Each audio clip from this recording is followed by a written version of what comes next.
Itu riake nirikorete aikari a Kagumo kaunti-ini ya Kirinyaga ya gatagati thutha wa mutino wa mwaki gucina twana twiri twa ukuru wa miaka 4 na ungi wa mieri 4 nginyagia guturaga.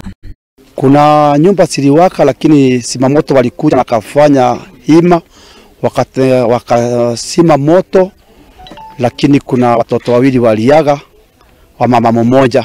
Mmoja ni kijana wa miaka wa miezi 4 na huyo mwingine ni wa miaka 4. Hasara ilienda ni hasara kubwa sana, hata iwezi eleweka.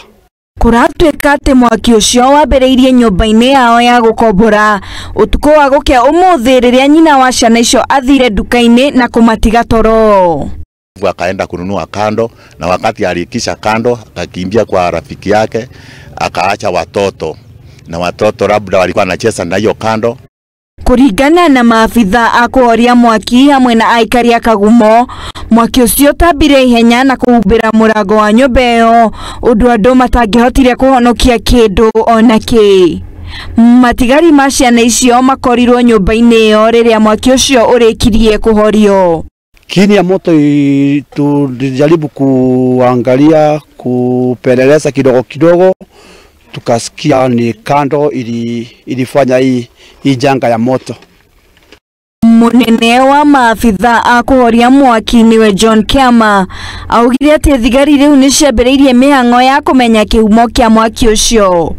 Mĩrĩ ya ciana icio nĩ thamirio mocarĩ-inĩ gũkũ thuthuria makĩria ũgĩthiĩ na mbere. Anja kuchunguza kiini cha moto ni nini ilileta hii moto, na tukagundua ya kwamba hii janga yote, hii disaster yote imeletwa na kando. Msumandi ilileta hii maajabu yote kwa sababu mwenyewe stima zake zilikuwa zimepotea.